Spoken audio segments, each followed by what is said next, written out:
Welcome back to the Takeout. As Nicole Killian pointed out just a few moments ago, conversations between Republicans and Democrats to avert partial government shutdown, dealing with DHS funding, pretty much stalled.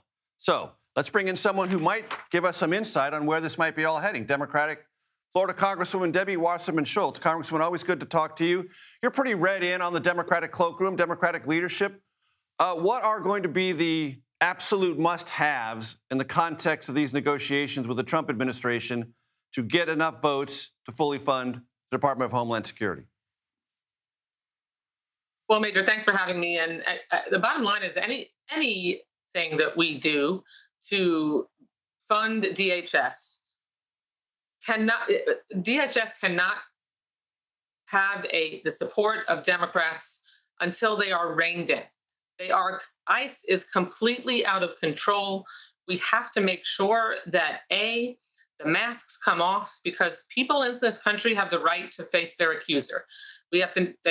Folks have to know with name tags who it is that is trying to detain them. We have to have judicial warrants, because we cannot have masked thugs with battering rams, bashing down people's doors, showing up at people's houses, claiming to be representatives of law enforcement, of ICE. Who knows whether they are? These are people, in many cases, who came from countries with authoritarian regimes. That's one of the reasons that so many of them fled. So ensuring that ICE is following the law and the Constitution, and ensuring that they are reined in and have restrictions on them that are following the norms of this country and how we confront people that we're accusing of violating the law is absolutely essential before any funding is authorized. Let's dig into that a little bit, Congresswoman. You've written and drafted legislation. I've certainly watched it in the drafting process. Words really matter. And the administration will push back and say, Congresswoman, we can't say that there can never be masks and they always have to have badges on, because some of these operations are inherently dangerous. Some immigrants in this country without authorization may well be members of gangs, may have weapons, may be dangerous. I mean, we may need to do this on an undercover basis. Writing that in legislation is very difficult. How do you address a concern like that? Because that's exactly what law enforcement does in this country every single day. We had a hearing yesterday in the Steering and Policy Committee on this very topic, and the chief of police for Minneapolis testified. And when she was asked directly whether or not her officers have masks on, no. Name tags on so they can be identified, yes. Body cameras, body-worn cameras, so that what happens in their interactions is on video, also yes. I mean, obviously, no one can suggest that law enforcement all across this country doesn't face dangerous criminals every single day. Why on earth would it be different for people who are working for ICE? These are undertrained individuals who have been just thrown out there on the streets. They are acting like thugs. I mean, we've seen not only Renee Good and Alex Preddy murdered on the street just for protesting and expressing their First Amendment right, but a woman who was disabled dragged out of her car.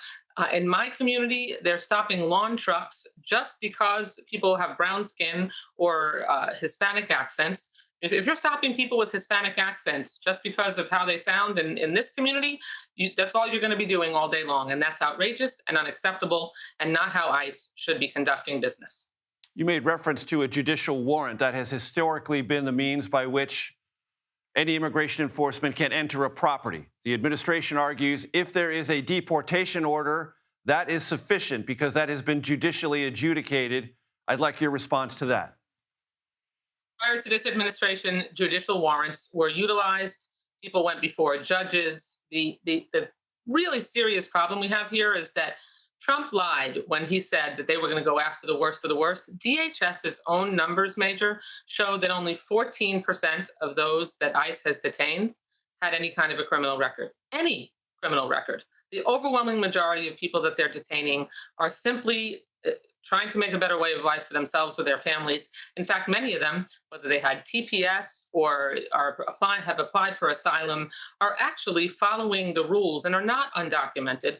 And I mean, this is just an indiscriminate, outrageous, egregious violation of our Constitution and our laws. And it is the most reasonable thing in the world to just insist that an agency like ICE that has law enforcement authority follow the law and not get any more funding. They have $75 billion in extra funding that they got through the big ugly law last summer. That's as much as the entire military budget for the nation of Turkey. So they are very well funded. They don't even need any more until we can rein them in. So it sounds to me, Congresswoman, that you're telling my audience that this is going to go on for a while, and that means TSA, FEMA, not implicated by what ICE is doing, are going to have to work without a paycheck.